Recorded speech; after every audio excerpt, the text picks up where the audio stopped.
Graça e paz, meus irmãos e irmãs. Gravando hoje nosso capítulo 12 da Confissão de Fé Batista Reformada de 1689. Capítulo 12, que se chama A Doação. A gente vai... No primeiro aqui, né, diz assim: em seu único Filho, Jesus Cristo, e por causa dele, Deus é servido fazer participante da graça da adoção todos quantos são justificados. Por essa graça, eles são recebidos no número dos filhos de Deus e desfrutam das liberdades e privilégios dessa condição. Recebem sobre si o nome de Deus.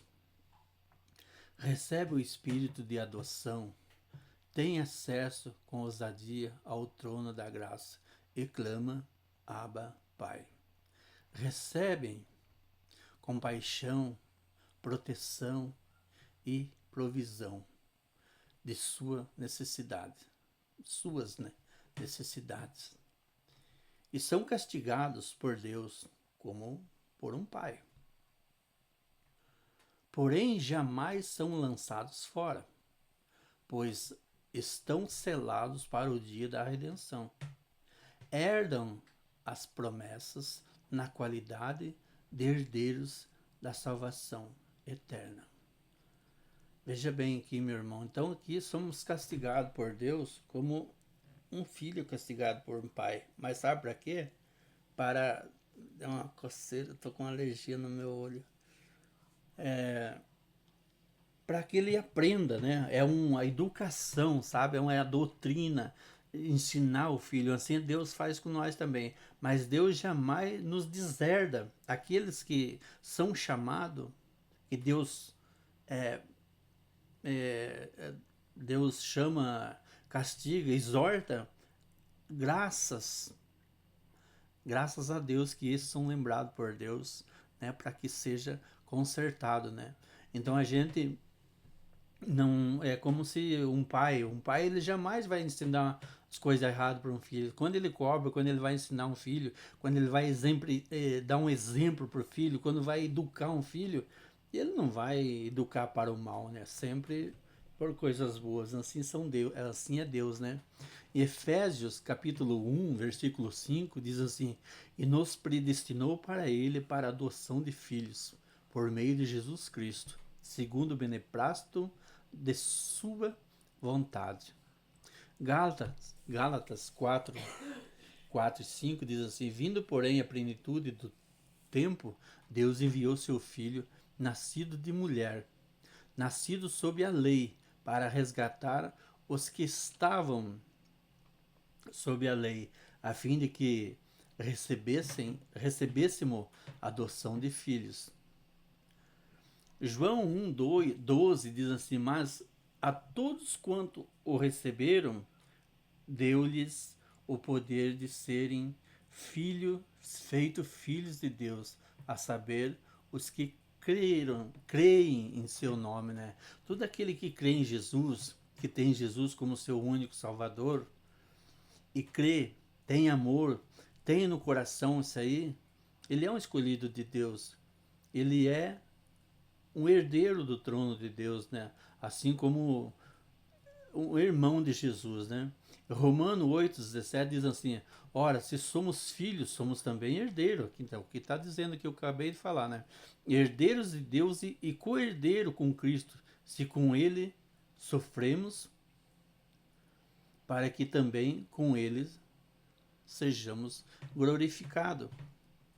Então, perdão, não existe um crente, não existe um cristão, já vou dizer, não existe um cristão que não tenha problema na vida.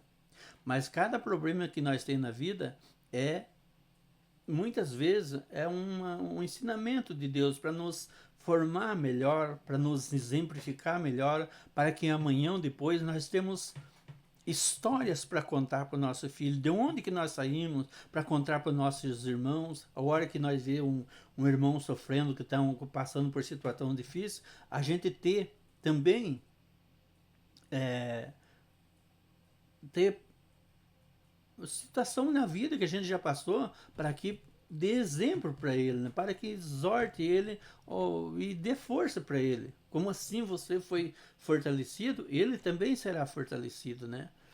E é assim Deus que faz com nós, né? 2 Coríntios 6,18 diz assim: serei vosso pai e vós serei para mim filhos e filhas, diz o Senhor Todo-Poderoso. Maravilha, né? Apocalipse 3,12 diz assim: ao vencedor falo-ei, coluna no santuário do meu Deus, e daí jamais sairá. Gravarei também sobre ele o nome do meu Deus, o nome da cidade do meu Deus, a nova Jerusalém que desce do céu, vinda da parte do meu Deus, e o meu novo nome. Lindo isso aqui, maravilhoso. Romano 8,15 diz assim: porque não recebeste espírito de escravidão para viverdes outra vez atemorizados, mas a recebeste o espírito de adoção, baseado no qual clamamos Abba Pai. Isso aqui é muito importante, isso aqui, por exemplo. Todo aquele que não está em Cristo ainda está em escravidão do mundo, fazendo o que a vontade do que o diabo quer, né? E não a vontade que Deus quer. E quando Deus nos chama, o Espírito Santo nos capacita e nos traz para Deus e transforma o nosso coração, ele transforma a nossa maneira de viver. De escravo do pecado, nós começamos a ser adoção de filho, né? Nós somos filhos já, nós já não somos mais escravos. O escravo era um servo só antigamente daqueles reis. Mas e os filhos? Os filhos tinham direito na herança, mas os escravos não. Então, assim, de escravo do pecado, nós se tornamos filho de Deus pela graça, pelo que Jesus fez na cruz. Isto é maravilhoso. Gálatas 4,6 diz assim: e porque vós sois filhos, enviou Deus aos nossos corações o Espírito de seu Filho que clama Abba Pai. Efésios 2,18 diz assim: porque por ele ambos temos acesso ao Pai em um Espírito. Então, por Cristo nós temos acesso ao Pai, porque sem Cristo nós não conseguimos chegar ao Pai. Jesus diz assim: eu sou o caminho, a verdade e a vida. Sem mim, ninguém chegará ao Pai. Então, Jesus é o caminho. Se nós não temos Jesus, jamais chegaremos a Deus. Salmo 103,13 diz assim: como um pai se compadece de seus filhos, assim o Senhor se compadece dos que o temem. Não é medo isso aqui. Temer a Deus não é medo. É respeito. É, é saber que Deus é grande na nossa vida e que Ele pode tudo na nossa vida. Mas Ele tem o poder da nossa vida nas suas mãos. Então tudo que Ele deseja fazer em nós, Ele faz.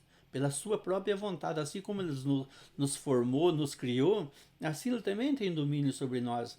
Então, quando nós tememos a Deus, nós entregamos a nossa vida a Deus. Todos os problemas nossos, nós colocamos na mão de Deus, porque nós sabemos que Deus é poderoso para fazer cada vez melhor. O que Ele quiser fazer, Ele faz. Um exemplo, não adianta nós dizer que nós não queremos tal coisa, que isso, eu tenho medo que aconteça isso. Se for da vontade de Deus, acontece. Então, assim, nós temos que aprender a temer a Deus e aceitar os planos de Deus na nossa vida. Que Deus, Ele tem os planos de Deus para nós, mesmo nós não sabendo, mas Ele tem.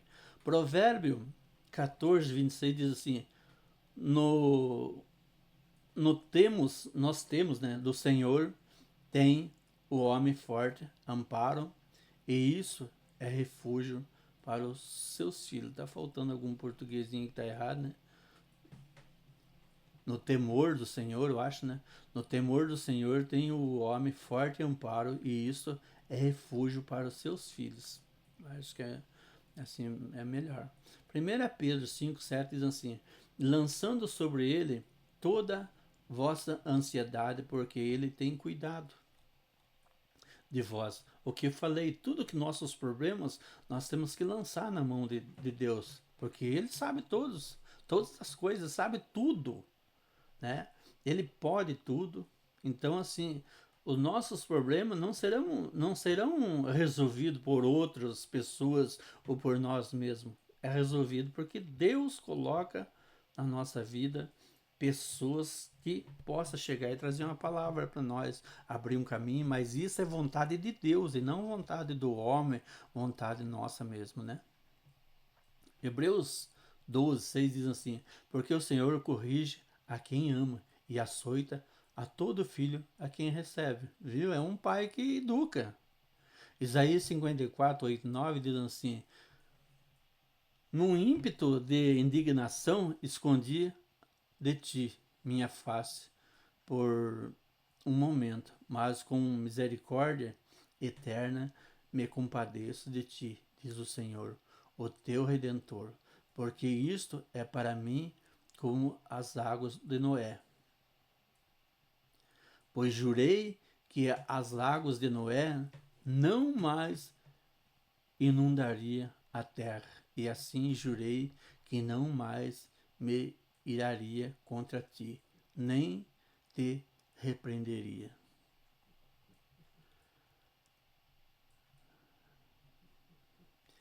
Esse aqui é lamentação, né? O Senhor não rejeitará para sempre. Efésios 4:30 diz assim: não entristeçais o Espírito Santo de Deus, no qual foste selado para o dia da redenção. Não entristeçais o Espírito de Deus. É a mesma coisa, não seja vamos supor que a gente tem a palavra de Deus, a gente conhece mais a palavra de Deus e a gente pega e abandona isso tudo. Esse aqui é virar as costas para o Espírito Santo, né? E o pecado contra o Espírito Santo não tem perdão, nem nessa terra e nem na outra, né? Nem no porvir, né? Hebreus 1:14 diz assim: não são todos eles espíritos ministradores enviados para serviço a favor dos que hão de herdar a salvação?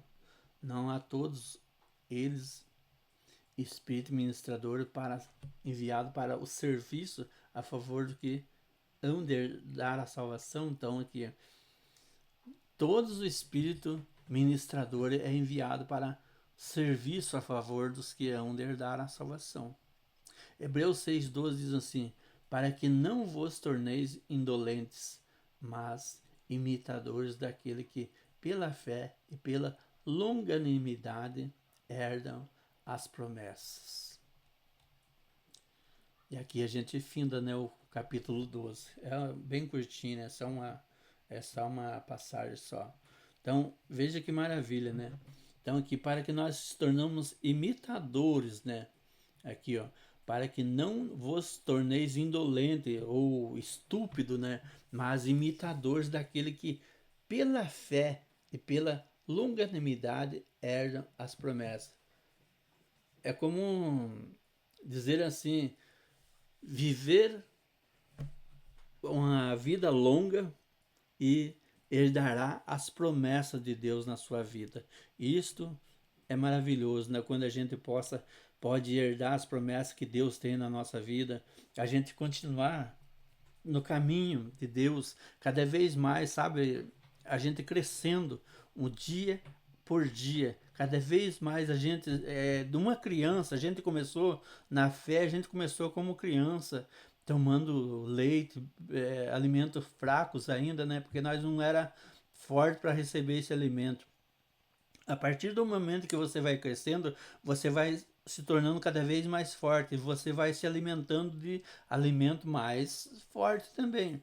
Assim é que nós temos que continuar até o fim da nossa vida, para que nós sejamos fortes e adulto na fé e não criança, né? Porque senão nós seremos infantil a vida toda nossa e não crescemos nunca na presença de Deus. Para que nós possamos crescer, né? Que Deus nos abençoe todos os dias da nossa vida.